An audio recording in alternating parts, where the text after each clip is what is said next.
Good evening, everybody. It's No Smile John with Disruptive Weather. And again, we're having non-disruptive weather today in Oklahoma, and I see that continuing for the foreseeable future. I looked at the long-range model, and it looks like the pattern is going to be setting up with an eastern U.S. trough and a western U.S. ridge, which is not favorable for severe weather in Oklahoma. That's not to say you're not going to have a day mixed in the next 2 weeks, but nothing from an overall pattern that appears to be favorable for day after day. So moving on to the chase recap from last weekend. We tried it for the last 2 to 3 nights and the user was making some errors. The first night it was not sharing my screen while doing the video. And the second night was I shared one window, but then when I switched to an app, the app was not being shared. So no more shenanigans. We're going to get this squared away tonight. Also, just so you know, the drink of choice I have for every time I say disruptive is a diet soda. I have to do another one because I think I said disruptive weather at the beginning, which there's another one there, so two more.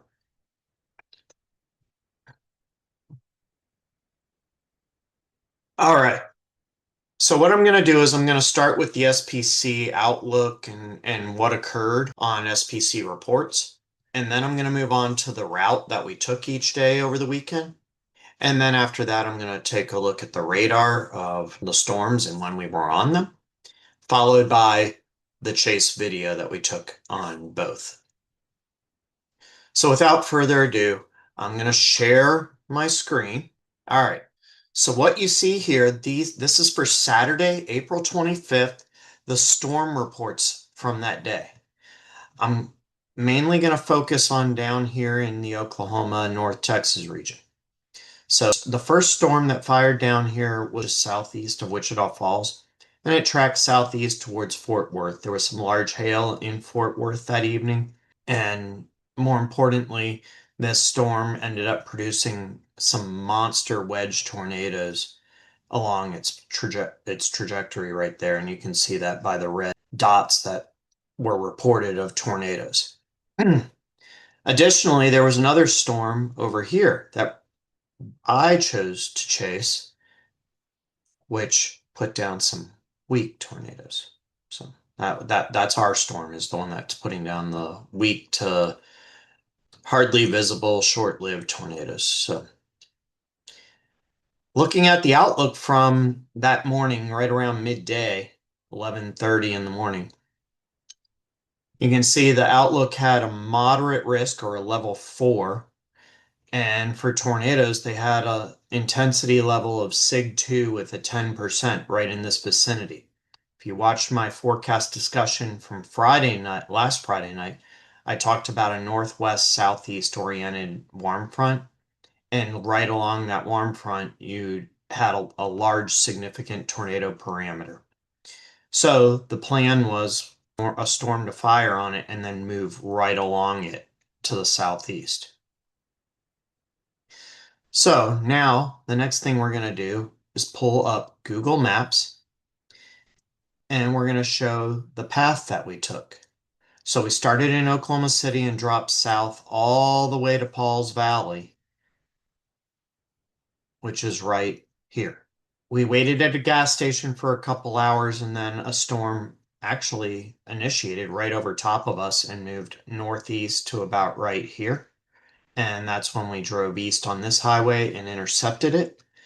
It looked really great, like it was going to put down a tornado, but then it just stopped right after it passed Stratford. As it got over by Ada, it weakened and was not as impressive.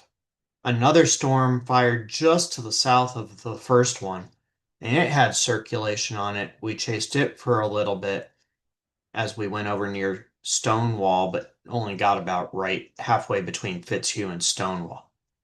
Then another storm fired down near Davis and Sulphur area and moved northeast, and then right turned and started to move more easterly. And so we came back and got on that one when it became tornado warned. And that's the one where we saw a very brief, weak tornado just west of Roff.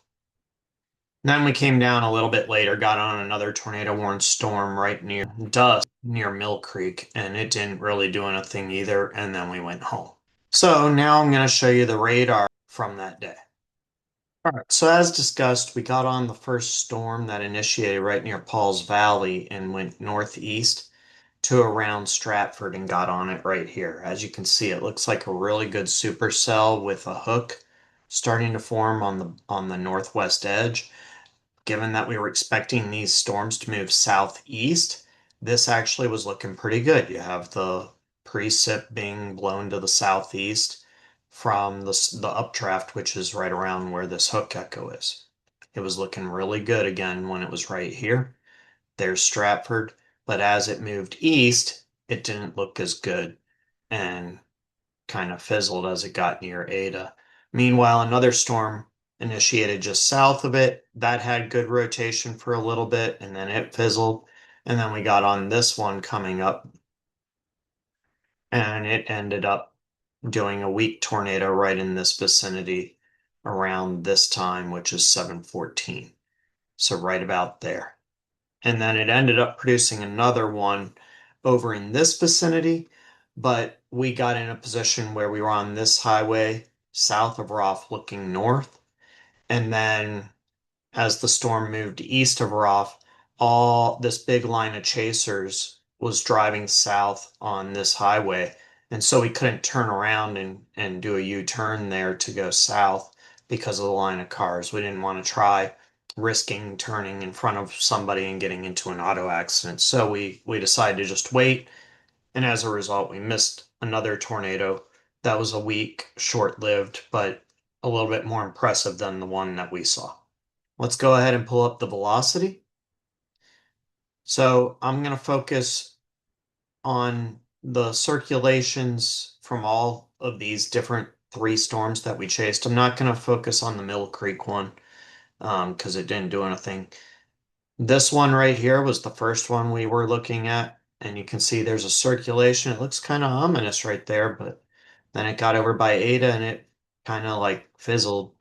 Then this one right here with that new cell started looking interesting, and then we chased it, and then it fizzled a little bit right about there. Right at that same time, there was another one starting over by Roff, which was going to be easier for us to get to than trying to get to this one by Stonewall, which you can see still has a circulation. But we came over to Roff, got south of it, looked north, and right about there is where we saw a brief weak tornado. So now I'm going to show you what we witnessed. A car. Okay, now that's just where I paused the video. What you can see, I'll hit play here, but you can see right there to the left of this windmill is a funnel, and I'll play it for maybe 10 to 15 seconds here. So you can see it's gradually moving east, and then it gets right in front of the windmill there. And it looks pretty good. Like it was going to really put down a nice, maybe elephant trunk tornado or something, but didn't. That's the extent of it right there. It's just a funnel hanging down. We consider it to be a tornado, and the reason why is because if you have a funnel up there, we believe there's a ground circulation of some sort, and therefore it's still a tornado, even though you don't see the condensation funnel down to the ground. So that was our chase on Saturday. We did see that. I know, exciting, very exciting. But I'm going to move on to Sunday. All right, so on Sunday, April 26th, it was a little bit more challenging of a chase in terms of where to go. So here's the reports. You can see there was another storm down near the Red River with the left split that came up, was heading towards Oklahoma City before it fizzled, thankfully. Otherwise, some large hail might have gone right through the Oklahoma City metro. And then there was a lot of reports up here in Kansas and Missouri, mostly wind by the blue in Missouri, and then green is hail reports back in central Kansas. And then you can see there's two storms that produced tornadoes, one right just south of the Kansas-Oklahoma border, and then another one that put down a continuous track of tornadoes from Parsons, Kansas, all the way to almost the Missouri border. This one down in southwest Oklahoma, northwest Texas didn't have any tornadoes reported with it. As for the outlook that day, we had a slight risk or an enhanced risk up level 3 up in Kansas and north central Oklahoma. When looking at the data, I was concerned about moisture really getting back into central and northeast Kansas, especially central Kansas, to be able to be conducive for tornadic supercells. However, in north central Oklahoma, it looked like the moisture was going to be there. The moisture was definitely there down in northwest Texas, but the concern was initiation. And honestly, the concern was initiating any storms this day. When I woke up, I was kind of like, well, the only storm I see any of the models initiating that could potentially be disruptive is down in southwest Oklahoma, northwest Texas. So initially, that was going to be my target. Then I talked with my friend and we looked at some satellite and we saw a boundary that looked like it was having a good line of cumulus on it. And so the HER model, which updates every 1 hour, started to break out some storms in north central Oklahoma. So we decided to go north. So here's the track that we took. We drove north on I-35 and our goal was to get to Ponca City. Me being the great driver and navigator and good with maps, I passed the Ponca City exit, went up to the Blackwell exit, and then had to backtrack down to Ponca City by coming back south and driving over here. We ended up camping out right here for about maybe 20 minutes, and then a storm initiated right in our vicinity.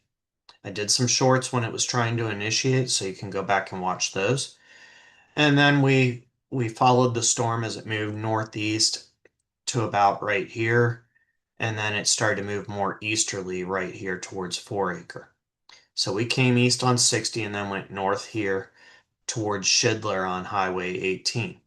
We got north of Shidler and watched, and it looked really good. It looked really good. I'm not gonna lie. However, you see all the roads over here? Yeah, neither do I. So what we decided to do was we wanted to be able to chase this storm for a little while. And so we decided, okay, we don't know if it's going to tornado or not right here, but we'd rather come back down here to 60 and reposition over here where you can see a little bit more in the way of gravel roads right off Highway 60.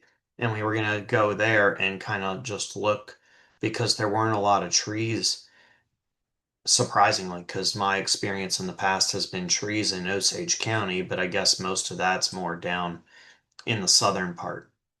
But anyway, we were up here and it was open field, rolling hills, but open field.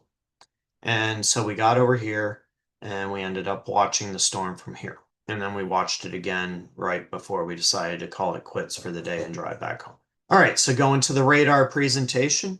This is after the storm had initiated near Ponca City and had started to move east. It's over by Caw City at this time. And you can see as I move forward, it moves up towards Webb City, and then it starts moving more easterly. You can kind of see like an initial cell right there, and then a new one firing right there on the southern side of the initial one. And that new one appears to have taken over, and then it starts moving more easterly. Yeah, see, it's now moving east. So that's pretty common. They right turn. So if you're not familiar, these storms do right turn a lot. So now I'm going to go look at the velocity to show when it might have been producing tornadoes and when it was probably not tornadic. So you can see as we got on it near Caw City over to near Webb City and Shidler, you can see it's got a circulation on it. So it's rotating. And then it gets a little bit disorganized there, and then a new one, the new cell kind of initiates down by Webb City. And we're now at this point repositioning because we didn't really have a lot of East Road options and we wanted to get in a better road network over here. And we were just going to watch it as it came across through north central Osage County. So we're repositioning at this time, and we are in the town of Pawhuska about right now as the storm is near Foraker. And guess what it did right at this point? Put down two, and a third tornado, I understand, occurred as well. So we missed those tornadoes, but man, we're about to get on this. And if it's already tornadoed, we surely are thinking there's a good chance it could tornado again. So we come over here and we're on some one of those gravel roads, and we get on top of a hill and we're looking, and man, it is the perfect vantage point. We watched this storm for 20 to 25 minutes as it rolled across here, maybe 30 minutes. So I'm going to loop it as we go through here. That was probably the third tornado that they saw. You probably saw a video of all the tornadoes near Foraker. And then we're watching the circulation, and it's looking really good for this entire 25 to 30 minutes. And it just was not putting the tornado down, but it had everything else going for it. And so, just to kind of show you what we were looking at radar wise during this time. So it got over to where we were. So this is it right here. I have to click through it, so bear with me. So we watched it from Foraker come all the way across this open country. And right here, I mean, it looked really good right here. You got red right next to green.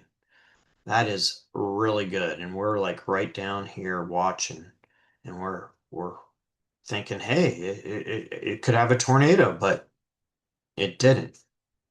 And then we had to reposition because the storm was starting to move to our east. And so we repositioned on that same gravel road. It went down in a creek bed with trees on both sides of the road. We couldn't really see anything at this time. And guess what it decided to do when we were surrounded by trees and in low-lying valley with a creek? You got it. It put down another tornado.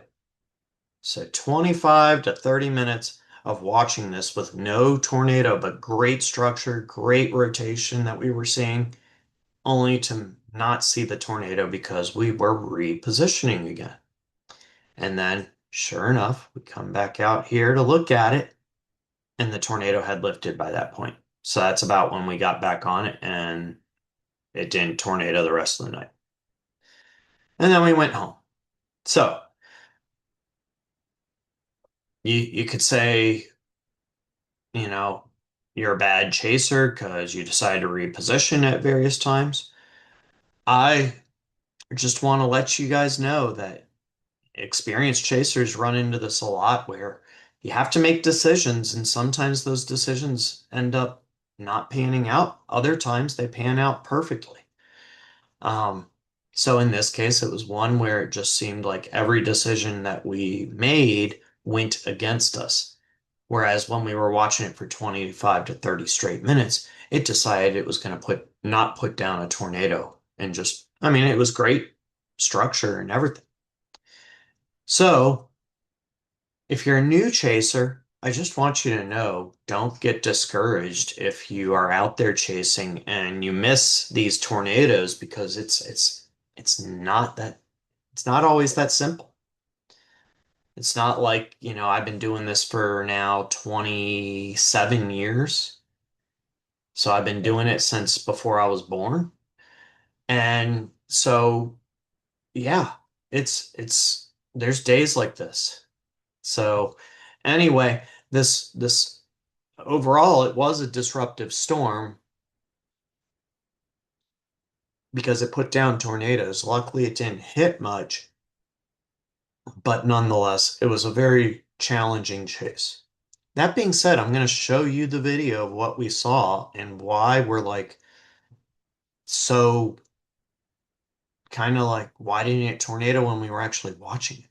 So this is classic looking. What I want to point out is you see these clouds back here and these clouds up here, and in between there's this area without clouds. That is classic. That is a clear slot coming around. And then you have the wall cloud right there. So everything except a tornado. I'll play the video.